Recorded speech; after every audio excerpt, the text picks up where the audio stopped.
बातमी राजकीय वर्तुळातून समोर येते। तिकडे नागपुरामध्ये आता अजित पवार यांचे बॅनर झळकलेले आहेत। राजकारणातील चाणक्य अजितदादा असा आशय या बॅनर्सवर आपल्याला पाहायला मिळतोय। तर अजित पवार यांच्या बॅनरवर हा असा पद्धतीने उल्लेख करण्यात आलेला आहे आणि त्याचमुळे या बॅनरची सध्या जिल्हाभरात जोरदार चर्चा सुरू आहे। नागपुरातील विधान भवनासमोर हे बॅनर्स आता झळकलेले आहेत। विधान परिषदेमध्ये शिवाजीराव गर्जे आणि राजेश विटेकर यांच्या विजयानंतर आपण पाहतोय आता नागपुरात हे बॅनर झळकलेले आहेत। नागपुरातील विधान भवनासमोर अजित पवार यांचे बॅनर झळकलेत। राजकारणातील चाणक्य अजितदादा असा उल्लेख सुद्धा या बॅनरवर पाहायला मिळतोय। बातमी राजकीय वर्तुळातून समोर येते। तिकडे नागपुरामध्ये आता अजित पवार यांचे बॅनर झळकलेले आहेत। राजकारणातील चाणक्य अजितदादा असा आशय या बॅनर्सवर आपल्याला पाहायला मिळतोय। तर अजित पवार यांच्या बॅनरवर हा असा पद्धतीने उल्लेख करण्यात आलेला आहे आणि त्याचमुळे या बॅनरची सध्या जिल्हाभरात जोरदार चर्चा सुरू आहे।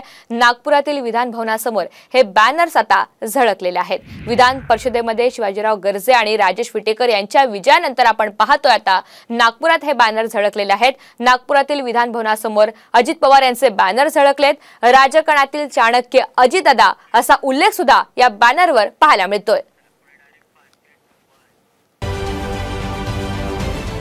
महाराष्ट्रातील सर्व बातम्यांचे विश्वासार्ह व्यासपीठ सकाळच्या सर्व सोशल मीडिया प्लॅटफॉर्मला लाईक, फॉलो आणि सबस्क्राइब करा। तसंच सर्व नोटिफिकेशनसाठी बेल आयकॉन प्रेस करायला विसरू नका।